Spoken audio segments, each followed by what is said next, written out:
Welcome to Rock Painting Workshops and good morning to you all. Today we are going to create this cute little beehive with two little buzzy bees and some honeycomb. So here I'm starting off. I've got my Posca glitter pen and I'm just starting to do colour in around and just smush out those edges so it gives it a nice blended off look.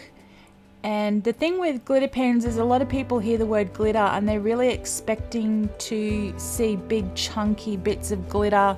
You know, like those little tubes of glitter you buy in the craft department and you sort of glue on and they're really, really full on and glittery. A lot of people are expecting that. And one, it's not possible to come out of a paint pen. And the other thing is this is just really finely ground glitter that is in amongst the pen, and it just comes out with a really beautiful glittery shimmer. So that's what you can expect out of this, kind of like a mica powder almost. So I'm just laying down all the first layers of the base coat, and I've got the brown that I'm just going to put the little branch that the beehive's hanging off.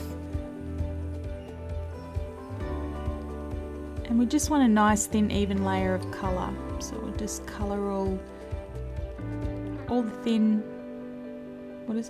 thin layers of paint. Oh my goodness, I can't even think this early in the morning. That's alright, keep going. So yeah, we're just painting a nice thin layer, then let it dry. Only takes a minute.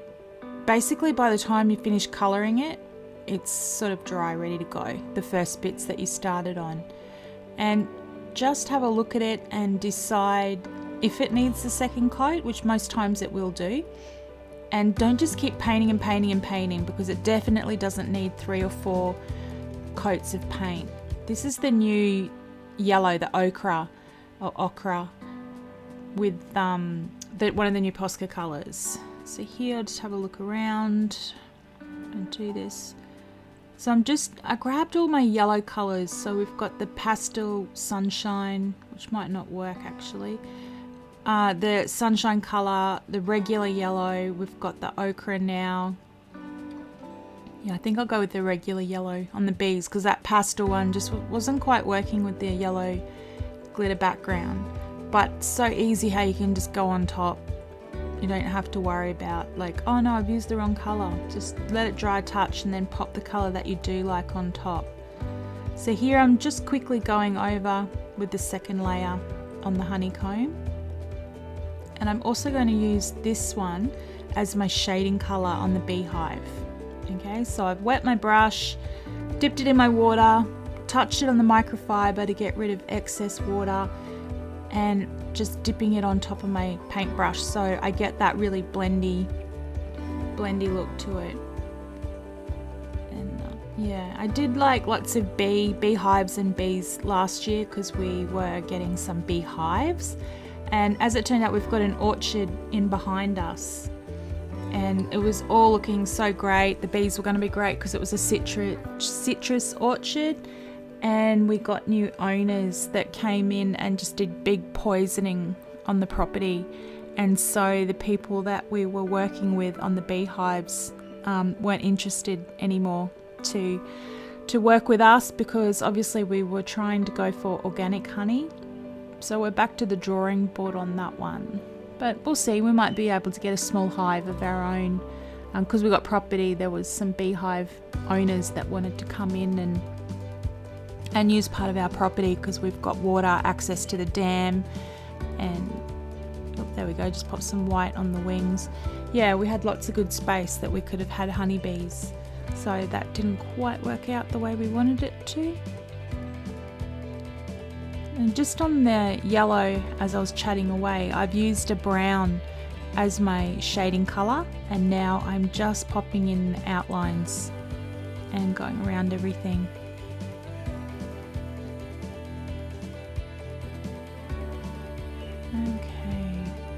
Just always working to spin your rock around rather than leaning over the rock where you could bump onto the wet paint.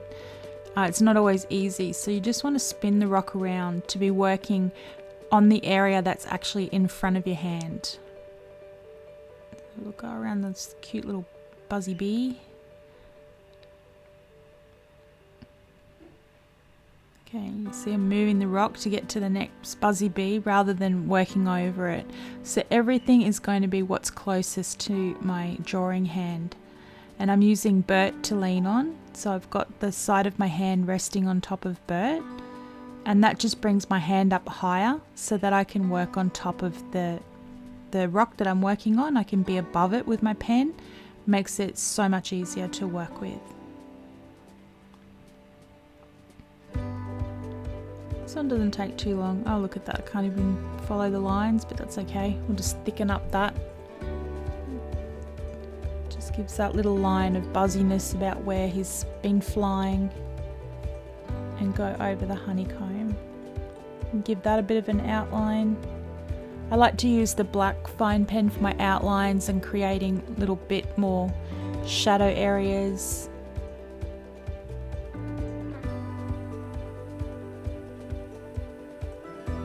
You can decide if your honeycomb will sort of wrap around the rock there, but I like to do paint so both sides of the rock, so I have a picture on both sides, and then I just draw colour in a joining line between the two, so I don't worry about going too much off the edge. But you can decide how you like to present your rocks. I'm just thickening up that little shadow areas in there with the black pen.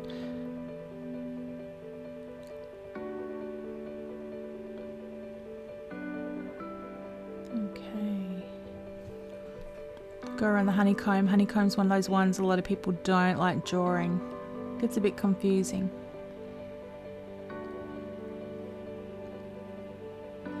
Yep, so we've just got the yellows, oranges and browns on this one. And I'm just going to take this white pen and add in the highlights.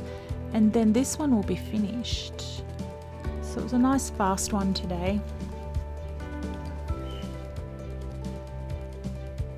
Add it all into the beehive there. Okay, so I would love to see your beehives. If you would like to come and visit us in our Facebook group over at Reef Rocks Free Workshops, you can post your finished rocks there, and we really look forward to seeing them. Have an awesome day being you.